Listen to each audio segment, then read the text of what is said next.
Si de algo saben las abejas, es de flores. Hay de todo tipo y para todos los momentos. Lo importante no es solo su color, tamaño o forma, sino lo que hace sentir cada una. Y para esos sentimientos trabajan. Igual que el Banco Central, que trabaja para hacer florecer la economía y que sientas estabilidad. Para ese sentimiento de tranquilidad, para ese sentimiento de crecimiento y desarrollo, para que la primavera llegue a todos los sectores y los planes de muchos den grandes frutos. Banco Central de la República Dominicana, 75 años trabajando por una estabilidad que se siente.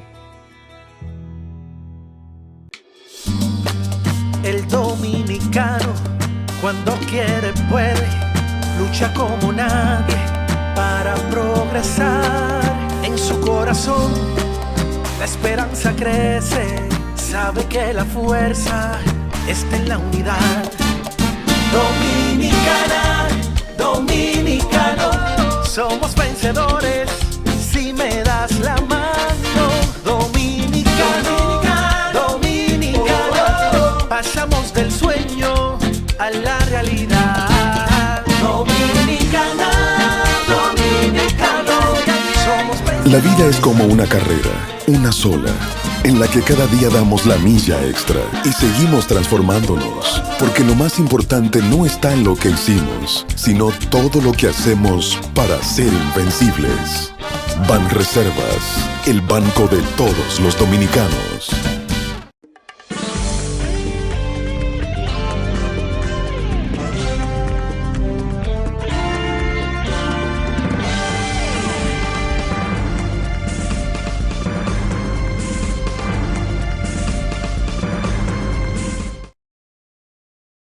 Bienvenido a su cita diaria crepuscular y nocturna en Teleimpacto, que es al final de la tarde despidiendo el sol y comenzando la noche. Ponga su caridad en buenas manos. Apoye el Patronato de Lucha contra el Cáncer de Villa González Incorporado, una genuina institución de servicio al prójimo más carenciado. Ponga su caridad en esas manos no pecaminosas, manos sin fines de lucro, libres de advertencia, simple y llanamente para servirle a familias rurales, humildísimas, ese municipio de Villa González y su entorno. Y es un trabajo verdaderamente homérico el que hacen, pero lo hacen con cristianísima convicción. Por tanto, su ayuda es necesaria porque los recursos son muchos los que se necesitan para enfrentar una enfermedad catastrófica como es el cáncer. 809-443-8010. En ese número usted contacta personal del patronato. Igualmente, el Hogar Escuela Santo Domingo Sabio. Otra sabia decisión que usted puede tomar para poner su caridad en las manos salesianas que cuidan de esta institución para formar jóvenes en alto riesgo. Avenida Independencia, casi esquina Avenida General Gregorio Luperón en Santo Domingo. Bien, señores, hoy para mí tristísima noticia, tristísima tarde.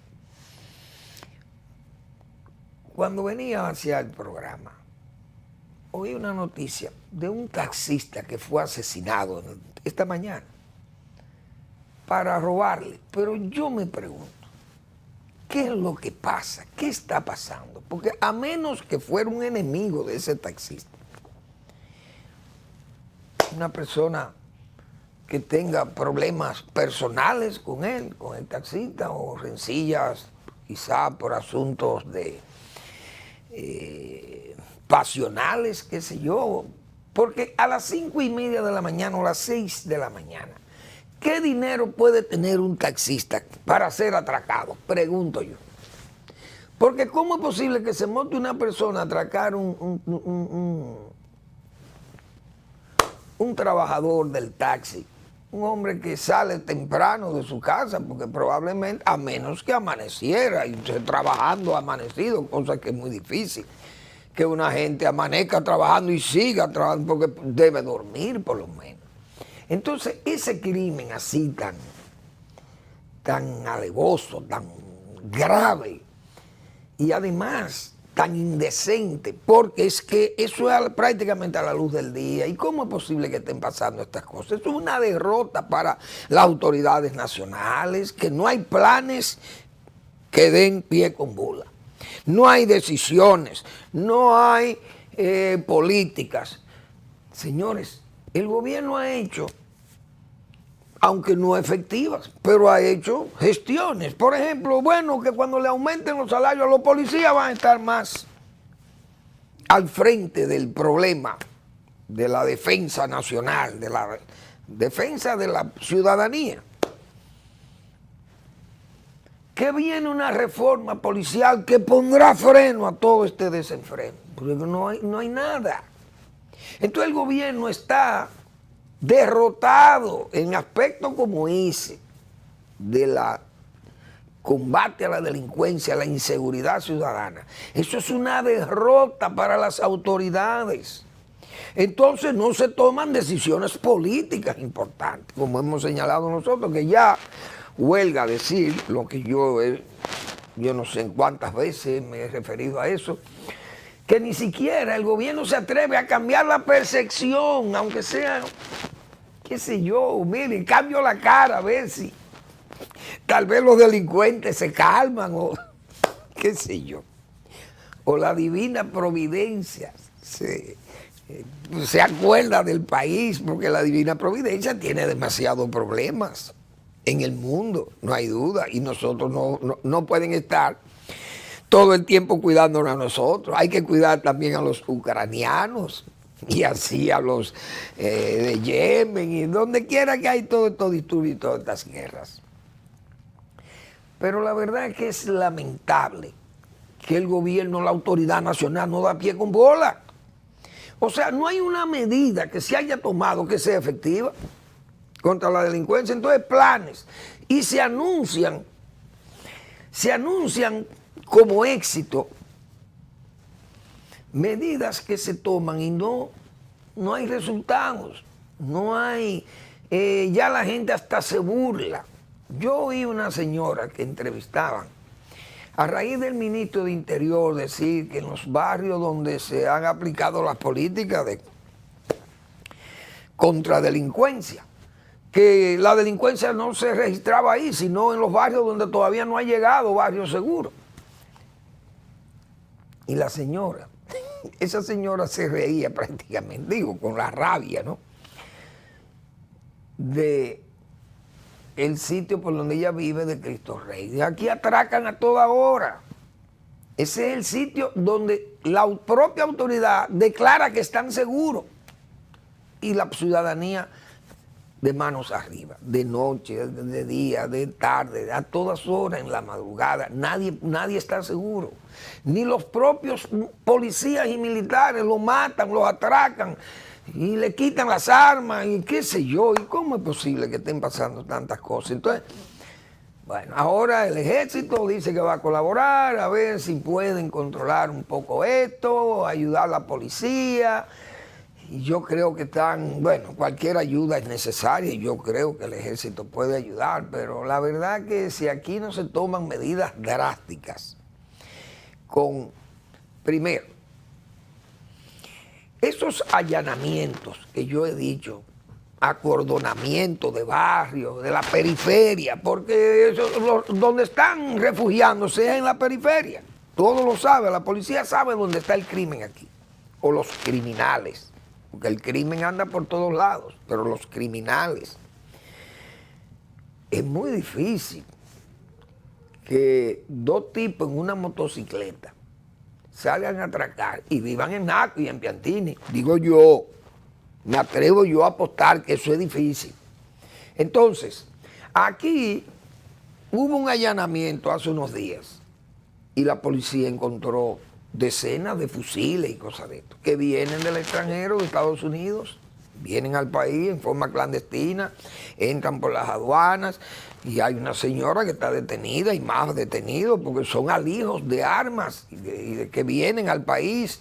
Entonces esas armas se están usando localmente aquí porque vimos el último asalto, 6 individuos con pasamontañas y con guantes, todos con guantes, unos guantes blancos como para cubrir su piel, porque nadie sabe de qué color es.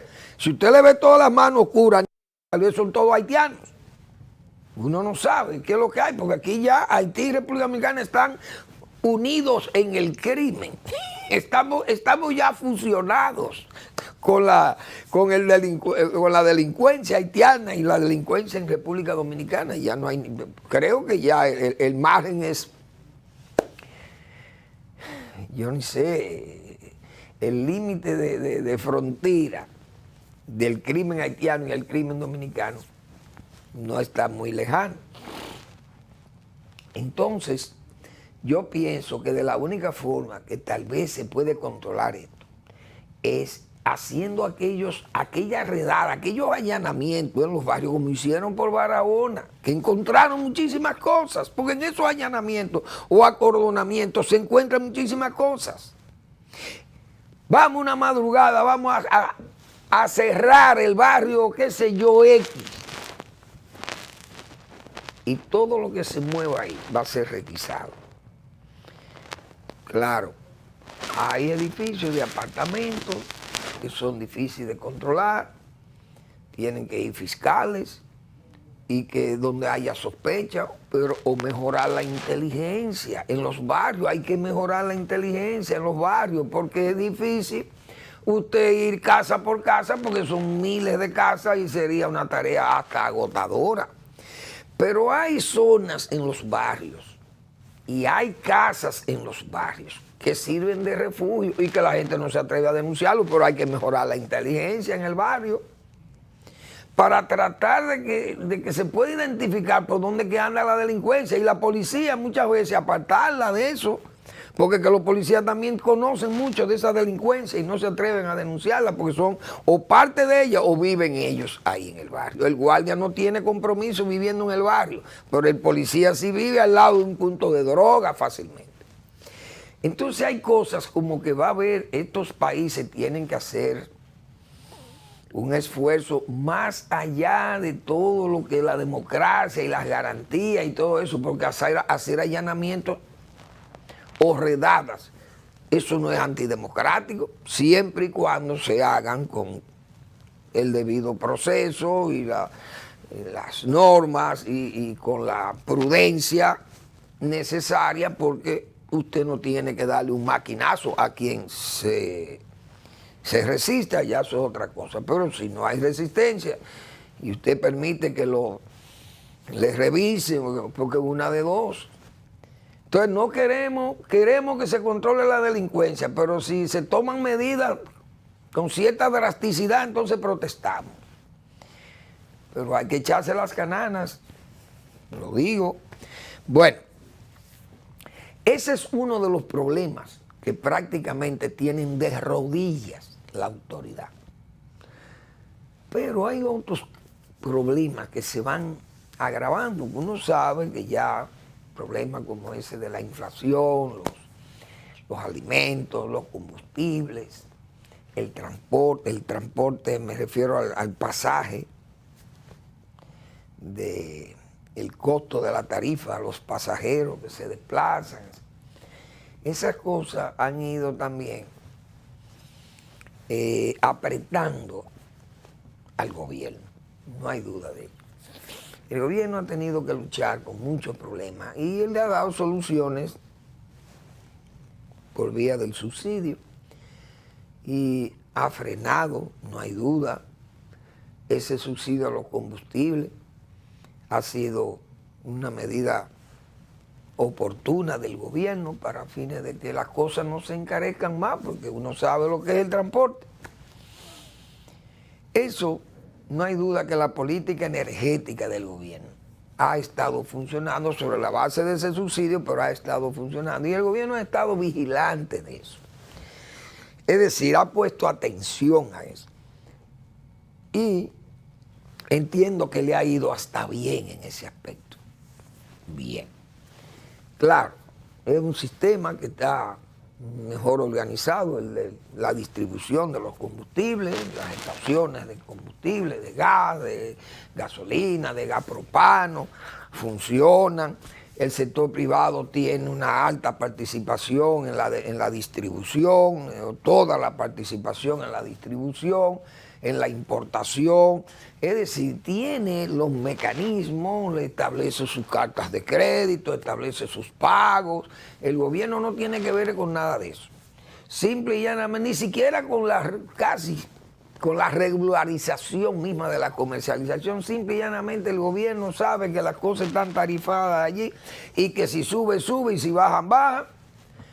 Pero ha tenido que aplicar esas políticas de subsidio, cosa que ha sido acertado. Es decir, el gobierno ha sido oportuno en eso y efectivo, magnífico.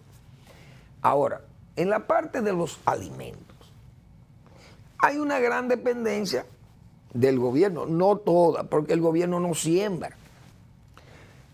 El Ministerio de Agricultura no siembra. Quienes siembran son los agricultores. Desde luego, las políticas públicas para acercarse a los productores y brindarle apoyo y brindarle las facilidades de asistencia técnica, de crédito, porque el crédito, todo el mundo sabe aquí, que el crédito, la banca privada restringe mucho el crédito hacia el sector agropecuario, prácticamente no le concede préstamos, porque es un sector muy débil desde el punto de vista de la seguridad, el riesgo es muy alto, entonces la morosidad tiende a ser alta. Si la banca funciona bien con el comercio, la industria y esas cosas, entonces no se quiere meter ahí porque eso es correr mucho riesgo. Entonces el Estado tiene que asumir roles, el gobierno tiene que asumir roles de banca privada, tiene que asumir roles de asistencia técnica, de comercialización, de regularización, de supervisión, de facilitación, todo. Pero tiene que haber gente verdaderamente entrenado para eso.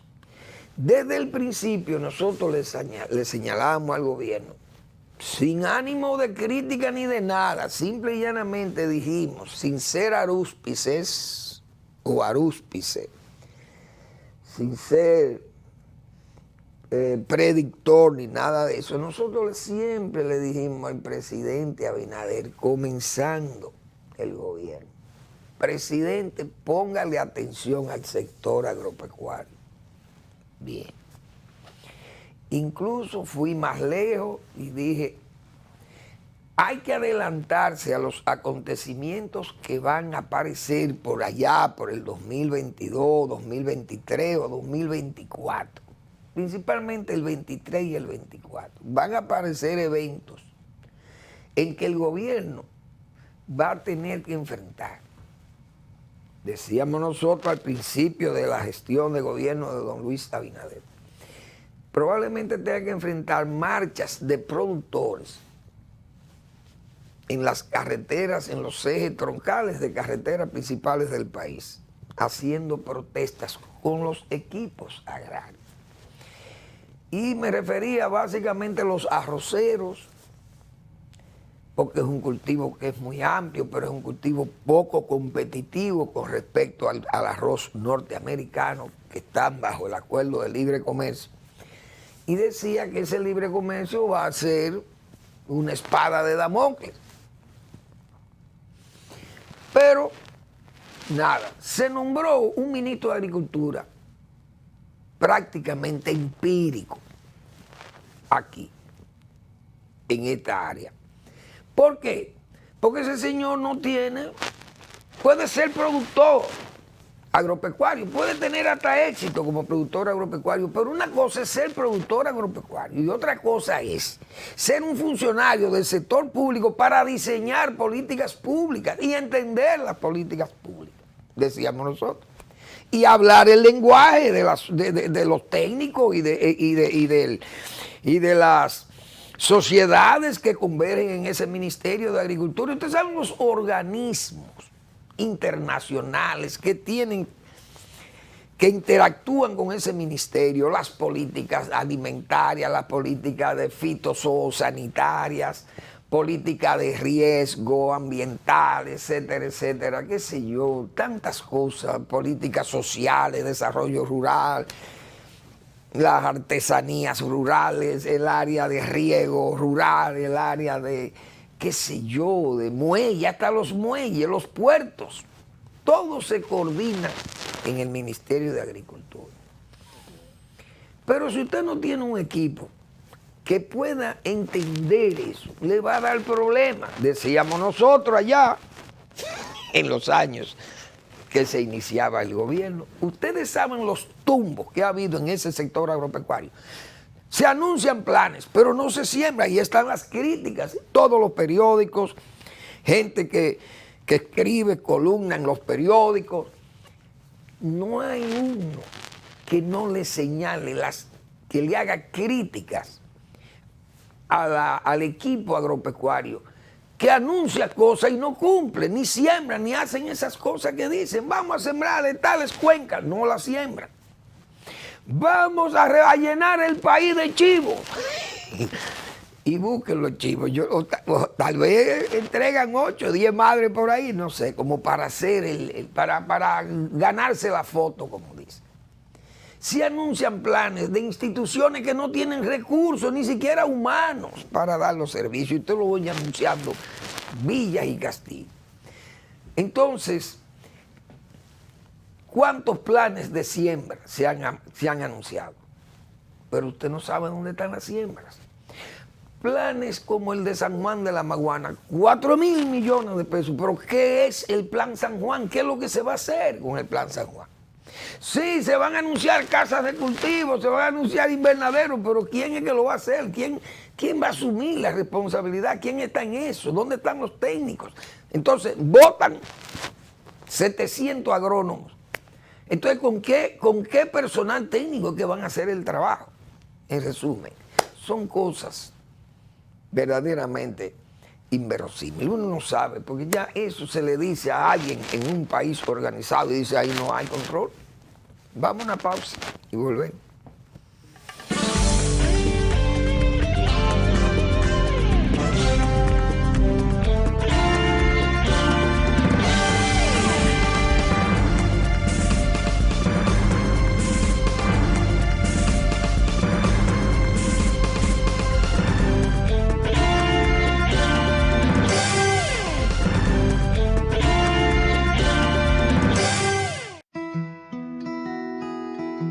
Si de algo saben las abejas, es de flores.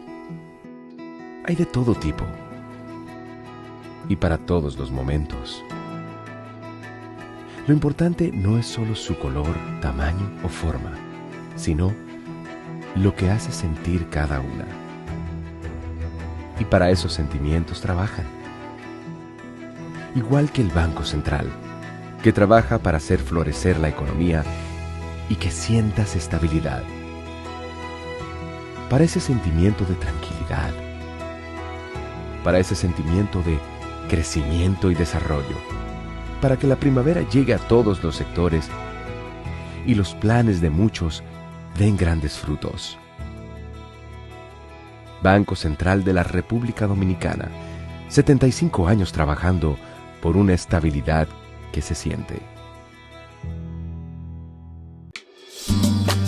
El dominicano, cuando quiere puede, lucha como nadie para progresar. En su corazón la esperanza crece, sabe que la fuerza está en la unidad. Dominicana, dominicano, somos vencedores si me das la mano. Dominicano, dominicano, pasamos del sueño a la realidad. Dominicana, dominicano, somos vencedores. La vida es como una carrera, una sola, en la que cada día damos la milla extra y seguimos transformándonos, porque lo más importante no está en lo que hicimos, sino todo lo que hacemos para ser invencibles. Banreservas, el banco de todos los dominicanos.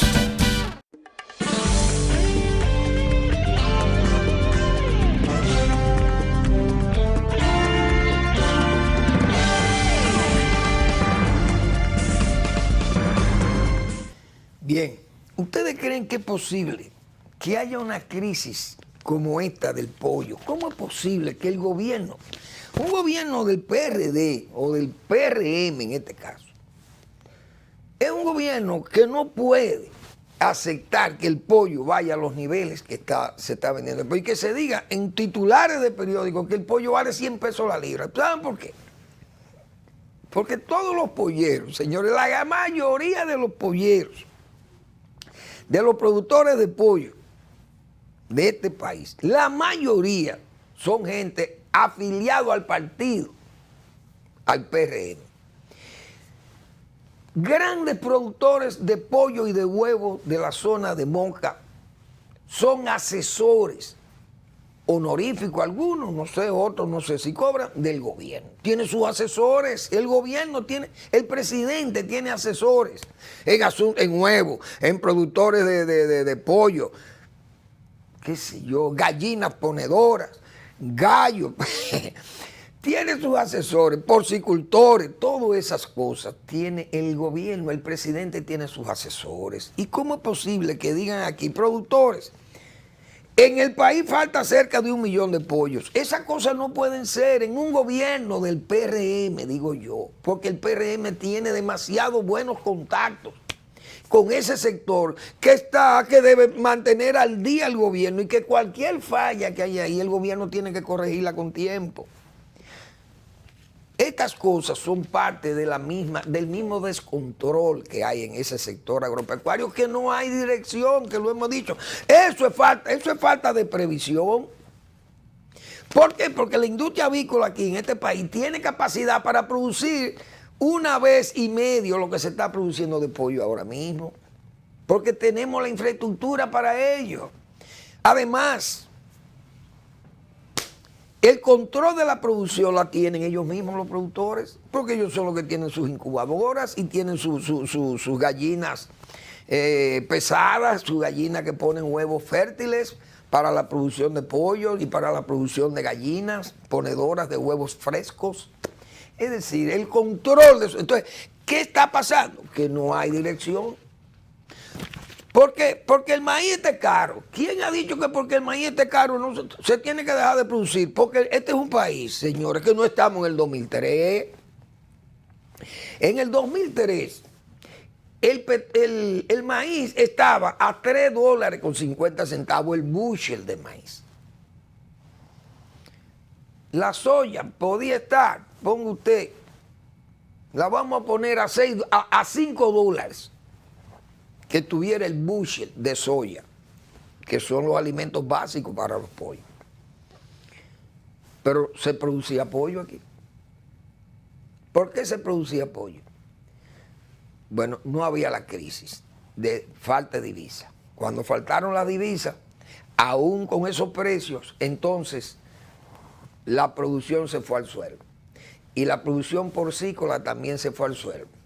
De 80,000 madres de cerdas madres, se quedaron en 35,000. La crisis se llevó los productores de pollo y los productores de cerdo, estando el maíz a $3.50 o menos, el bushel de maíz. La imprevisión, no. ¿Quién fue el que manejó mal la crisis? El gobierno de Hipólito Mejía. El país estaba mal y el mundo estaba bien. Entonces hubo malas políticas públicas y se fue a ruina. A la ruina se fue el sector. Bien, entendible que los productores sufrieran.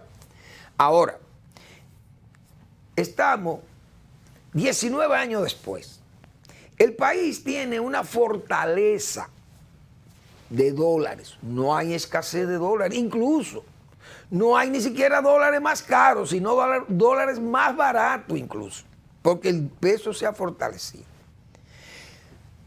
El maíz vale Ahora mismo un bushel de maíz está costando alrededor de 6, casi 7 dólares. Pero en el 2008 costaba 8 dólares, 8.80 un bushel de maíz. Cuando la crisis alimentaria y las tres crisis, la energética, la alimentaria y la crisis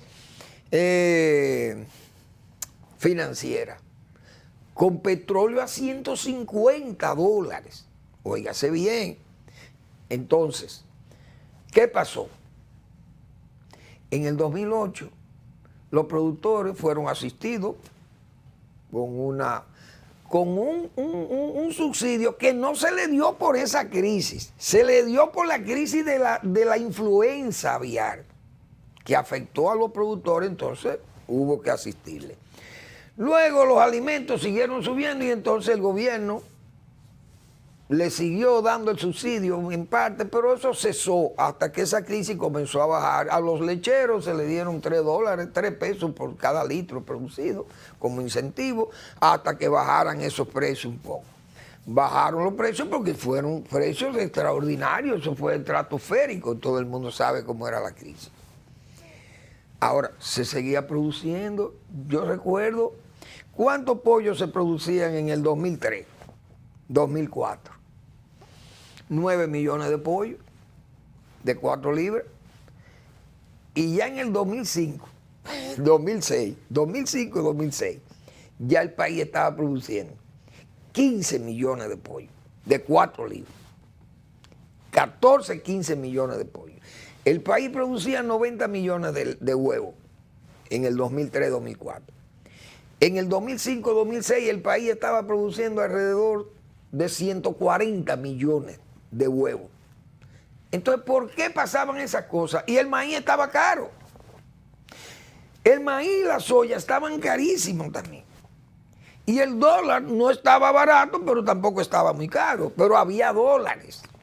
Es decir, nosotros tenemos dólares ahora. Entonces, ¿por qué está pasando esto? Si tenemos los dólares, el maíz está, ok, que esté a 6.96, a 7 dólares. El bushel, y que un bushel de soya vale, qué sé yo, 16, 17 dólares, vamos a poner eso, 16 dólares. Pero eso no impide que produzcamos, porque el país está demandando. Ahora, no se puede vender un pollo en 100 pesos, 90 o 95 pesos la libra por especulación, porque es que eso no puede ser. No hay control o no hay supervisión de la producción. El sector agropecuario anda mal. Pero el presidente es el único que no entiende eso. Porque el presidente está cansado, yo creo que ya le duelen las manos de escribir políticas y mandando recursos. Y ha hecho todo el esfuerzo, el presidente ha hecho todo el esfuerzo porque el sector agropecuario tenga un impulso. Pero es que no tiene quien le dirija el sector, lamentablemente. Entonces, como hay una carencia en la calidad de los directivos y lo que se piensa es cómo buscarse unos pesos con unos permisos, otorgando permisos, y ahí lo que hay es una mafia. Pero el gobierno no quiere entender eso. Y se está enfrentando a situaciones como esa, eso es una dinamita, eso es una mecha para la zozobra social. Que sepa el gobierno que el pollo, solamente con enseñar un pollo, Leonel Fernández en el 2004, en un meeting, enseñó un pollo. Y eso fue, señores, pólvora. Eso se regó como pólvora. Y decidió prácticamente las elecciones del año 2004. Con un resultado para el gobierno de Hipólito Mejía realmente vergonzoso. No para el gobierno de Hipólito Mejía, no, para el Partido Revolucionario Dominicano, que nunca se había enfrentado a números tan bajos en unas elecciones nacionales. ¿Producto de qué? De todas esas imprevisiones. Entonces, yo no sé si el presidente está consciente, bueno, tiene que estar consciente porque no hay una voz que no se haya expresado con respecto a estas problemáticas de los alimentos. Por eso yo he dicho, el caso, por ejemplo, de INEPRE. Bueno, INEPRE, el joven que está ahí puede ser bien intencionado, pero INEPRE no es ni la 20ª parte de lo que fue INEPRE, de aquella estructura que podía cubrir el territorio nacional. Hoy lo que están haciendo son focos, una especie como de apariciones de comercialización. Se aparecen allí, van, atienden un área. ¿Pero y qué es lo que es un área? Un país que tiene 10 millones de habitantes. Millones de haitianos que andan dando tumbo aquí y haitianos que compran. Póngale que la mitad de los haitianos tienen influencia agroalimentaria con la República Dominicana. Somos 15 millones. Aparte del turismo que viene. Entonces, 20 millones de gente demandando bienes y servicios del país. Nosotros tenemos que estar preparados. Hay que estar preparado, presidente Abinader, porque estamos hablando de una población que está demandando toda esa cantidad de productos. Entonces va el arroz, bien el arroz, pero es que, repito, el gobierno no siembra, el gobierno tiene que facilitar. Los arroceros ya tienen un mecanismo de producción, porque tienen una garantía que se la brindó el gobierno desde el 2004. No en el 2004 se estableció el programa de pignoración, pero por gente entendida con criterio y entendida en los problemas del sector agropecuario. Entonces se diseñó ese programa por vía de asegurar los fondos en el presupuesto nacional, para evitar los problemas que generaban los gobiernos irresponsables que tenían ese plan de pignoración, pero no pagaban los gastos, es decir, los costos, mejor dicho, del programa. El costo financiero, los costos de seguro y los costos de almacenamiento que lo paga el Estado.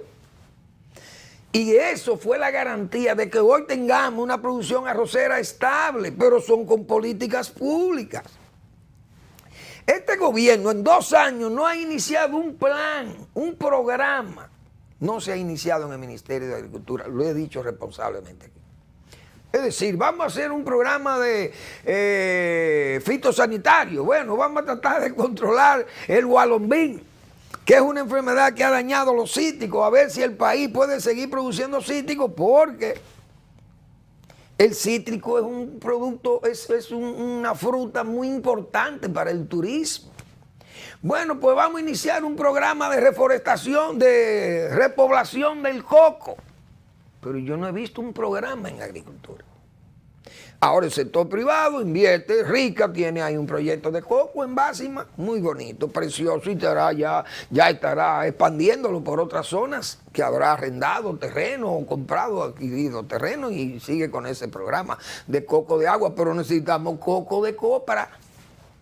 Hay que repoblar los cocoteros de la zona donde se produce el coco, pero ¿hay algún programa sanitario o un programa de repoblación? No.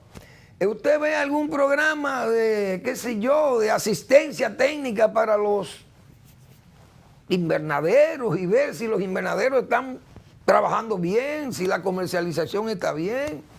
Si la cadena de frío está bien, si la cadena de qué sé yo, de transporte, etcétera, las buenas prácticas, ¿se están ejerciendo programas para eso? No lo sabemos.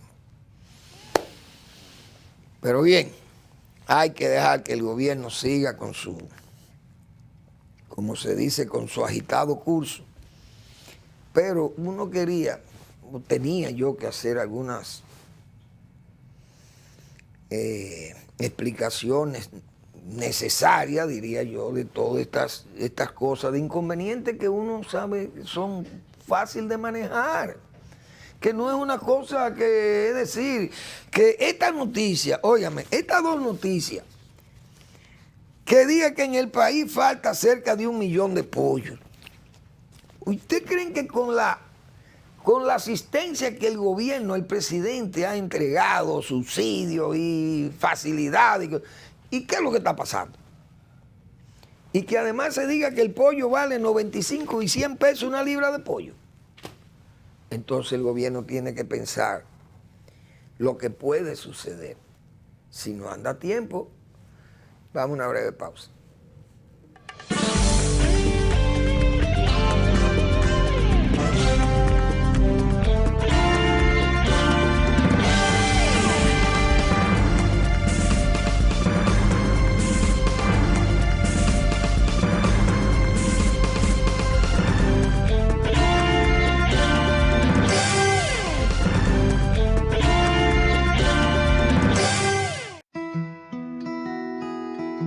Si de algo saben las abejas, es de flores. Hay de todo tipo y para todos los momentos.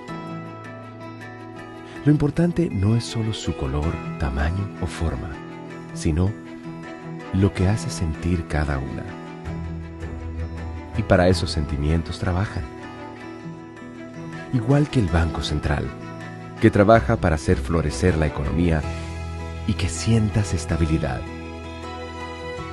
Para ese sentimiento de tranquilidad, para ese sentimiento de crecimiento y desarrollo, para que la primavera llegue a todos los sectores y los planes de muchos den grandes frutos.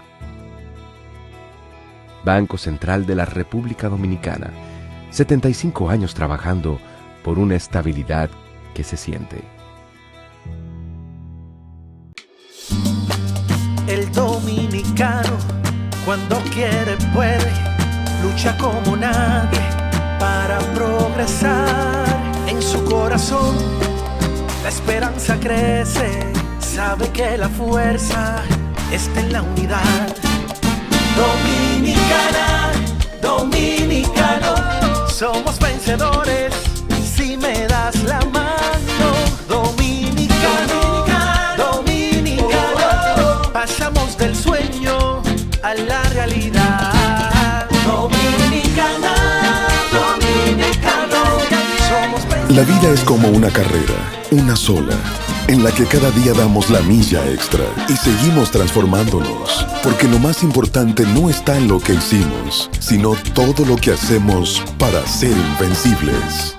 Banreservas, el banco de todos los dominicanos.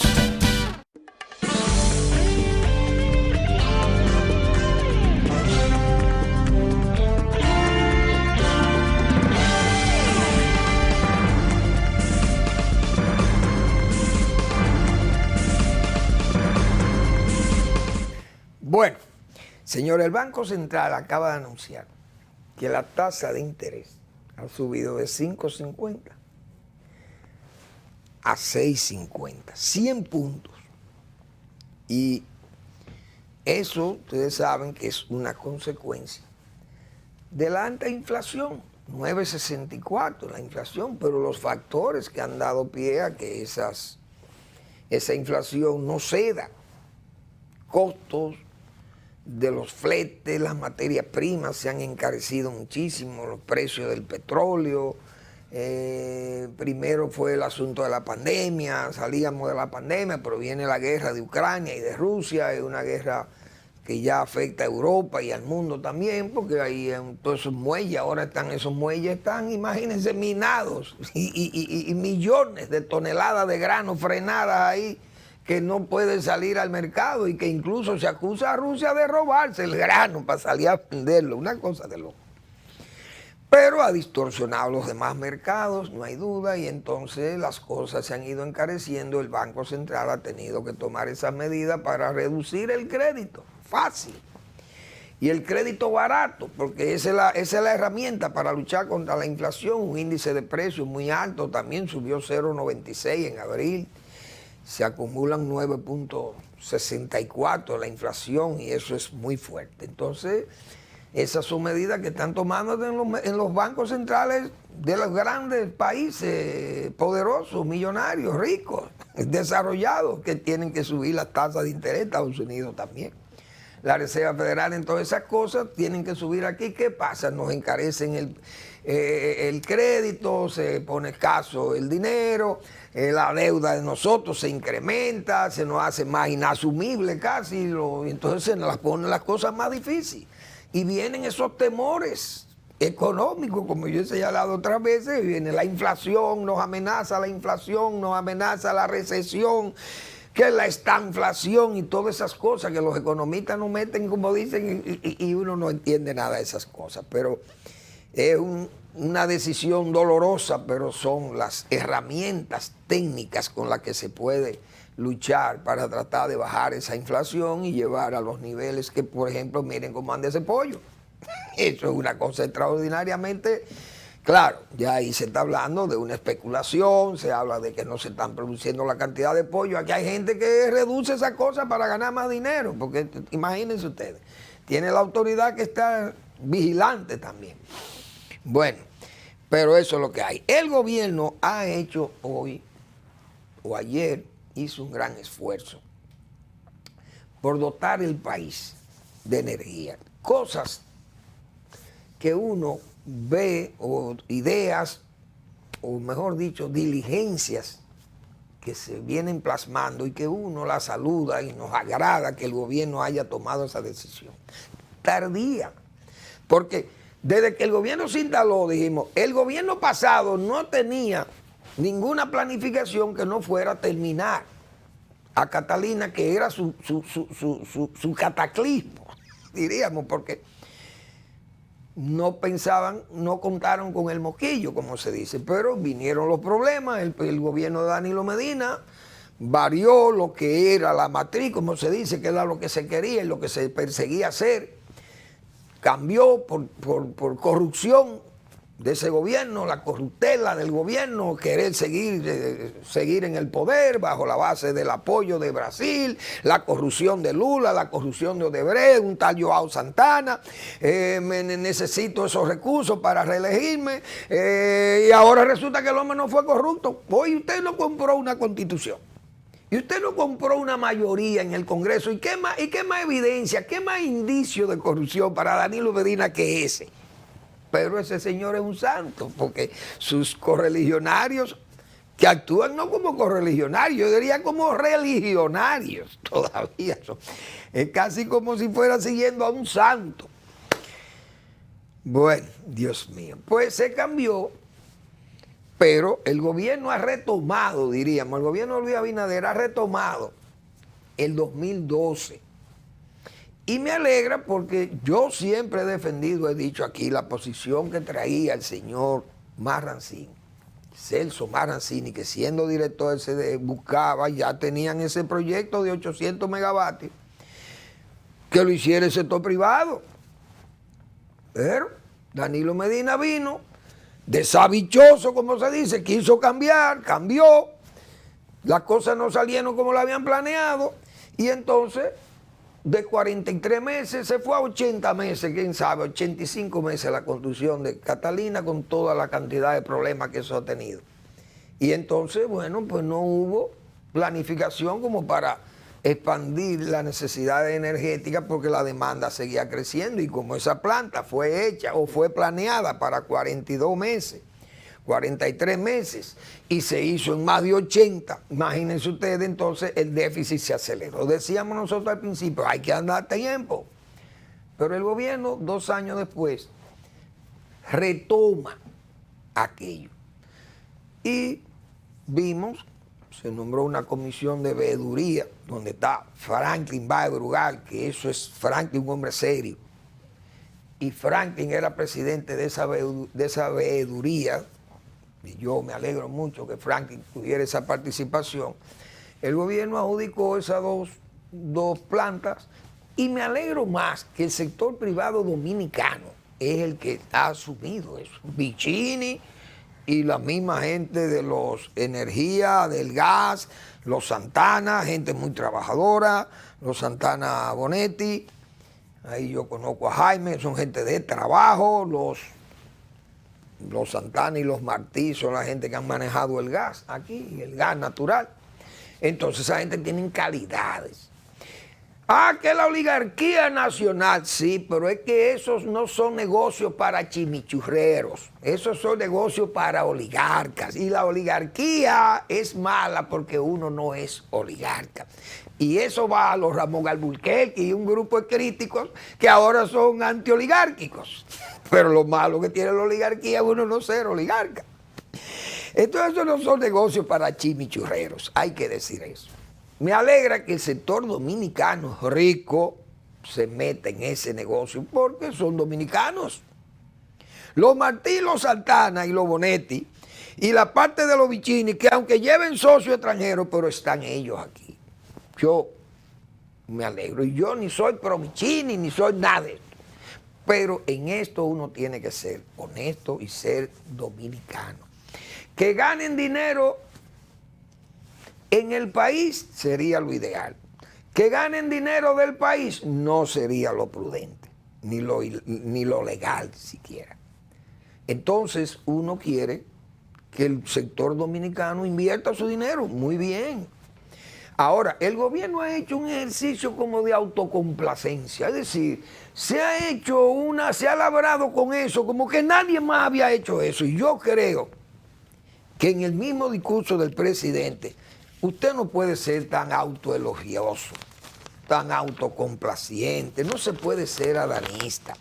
Por ejemplo, fíjense algunos detalles que yo digo, que el gobierno y el propio presidente ha actuado con cierta espectacularidad con esto. Porque, repito, eso fue lo que se había diseñado en el 12. Por ejemplo, dice el presidente, manifestó que el programa de licitaciones públicas puesto en marcha para instalar 2.000 megavatios permitirá superar el errático manejo del pasado. ¿Pero cuál pasado? Digan el pasado inmediato. El próximo pasado, que fue ese de Danilo Medina, que fue el que varió, pero en el 12 venían con la matriz de que fuera el sector privado. Celso Maranzini estaba en CDG. Aseguró que en este esquema el Estado no gastará un peso, ya que los consorcios ganadores construirán con capital propio y el gobierno, mediante las empresas distribuidoras y bajo contrato, comprará la energía que produzcan las plantas. Presidente, ¿y para qué son los 100 millones de dólares que nos va a prestar el BID para arreglar el muelle? Además, ese muelle es regalado. El área de muelle se le está regalando a los que van a hacer las plantas. O se le va a arrendar, son acciones que el gobierno está poniendo ahí, porque eso no se puede regalar. Pienso yo. El sector privado, los Vicini, por ejemplo, donde están instaladas las Catalinas, vendieron esos solares, vendieron esa tierra y la cobraron. ¿Y por qué no le damos ahora el muelle? ¿Por qué tenemos que darle el muelle de Manzanillo a los Vicini? No, entonces que el muelle de Manzanillo, porque ahí el gobierno de Leonel Fernández gastó 100 millones de pesos habilitando el muelle para que los bananeros exportaran. Ahora el gobierno tiene 100 millones de dólares contratados con el Banco Interamericano de Desarrollo para mejorar el muelle de Manzanillo. Pero ese muelle, en el área de muelle que se van a instalar esas plantas, tienen uno entendido, porque entonces a los barcos, ¿a dónde van a venir? O van a hacer un muelle al lado del Manzanillo. Entonces el Estado no es verdad que el Estado no está aportando, el Estado está aportando muchísimo cuarto. Lo que pasa es que esas facilidades no se ven. Ah, el sector privado va a hacer las plantas, sí, pero ¿y el terreno? Es del Estado. Pero si el terreno es arrendado, regalado, prestado, o es accionario, es un bien accionario del Estado. Ah, que el Estado no va a gastar un centavo, sí, el Estado va a gastar, porque la carretera de acceso para allá la tiene el Estado, que tiene que mantenerla bien, y el Estado tiene que dejar el muelle nítido. Entonces no es verdad que el Estado no va a poner nada. Más. El precio dice que va a ser mejor que el de Catalina, está muy bien. Afirmó que por primera vez en la historia, adanismo, el gobierno tiene una estrategia energética sólida de largo plazo y que la licitación de Manzanillo fue solo la primera. Miren, señores del gobierno, eso no es verdad que esta ha sido la única estrategia. La mejor estrategia fue privatizarse de Hay que entender eso, porque eso es muy cómodo hablar ahora de que, la energía, ¿cuántos megas hay instalado en el país? Eso viene de la capitalización. Porque los bichini no salieron ayer, los bichini hace tiempo que se metieron en sociedad con el gobierno, con Jaina. Oye, esas jainas, y ustedes saben el esfuerzo que hizo el gobierno de Salvador Jorge Blanco, un gobierno que salió en forma apestosa del poder, pero el gobierno que ha hecho el mayor esfuerzo energético de este país fue el gobierno de Salvador Jorge Blanco. Y aquí salgo en defensa de él. ¿Por qué? Porque Salvador Jorge Blanco y su gobierno, señores, hicieron la planta de Barahona, la planta Mitsubishi de San Pedro de Macorís, la compraron 31,000 kilovatios. Instalaron las Itabo 1 y la Itabo 2. Y además, señores, adjudicaron el proyecto Manabao Bejucal Tavera. Óigase bien que lo ganó esa compañía Cogefar Recci. Impregilo, Cogefar Recci de Italia, ganó esa licitación. Es decir, si aquí hubo un gobierno con una estrategia energética, fue el gobierno de Salvador Blanco. E incluso el gobierno de Leonel Fernández dio otro paso mayor, que fue de la capitalización, es decir, ir a la parte de la privatización o a la sociedad del Estado con ellos, con el sector privado. Entonces, esta no ha sido el único, el gobierno como que ha tenido cierta espectacularidad. Y ese adanismo no se ve bien, porque en última instancia el gobierno, ¿qué es lo que está haciendo la obra? ¿Quién la está haciendo? El sector privado. Más crédito tiene el gobierno de Salvador Jorge Blanco, digo yo, que nunca he sido un defensor del gobierno de Salvador Jorge Blanco en sentido fanático ni nada de eso. Al contrario, lo que he sido un crítico de ese gobierno, pero en el área energética tengo que quitarme el sombrero, que si hay un gobierno aquí que instaló plantas, óigase bien, se llama el gobierno de Salvador Jorge Blanco. Ha sido el gobierno para Manuel Fermín que mayor impulso le dio a la construcción de plantas de energía para el país, digo yo, en tan breve tiempo, en 4 años, porque Balaguer en sus 12 años, bueno, ya había instalado muchísimas plantas también. Pero en 4 años del gobierno de Salvador Blanco, aún con todos los problemas que ese gobierno tuvo, fue efectivo. Entonces creo que ha sido un ejercicio de autocomplacencia, de espectacularidad, que el gobierno ha querido ganar todo ese espacio de que ha adjudicado esas plantas para que le haga el sector privado. Y eso no está bien. Señores, vamos a seguir con esos temas porque son interesantes. Gracias por su atención. Nos vemos mañana en otra entrega de Al Final de la Tarde, despidiendo el sol y comenzando la noche.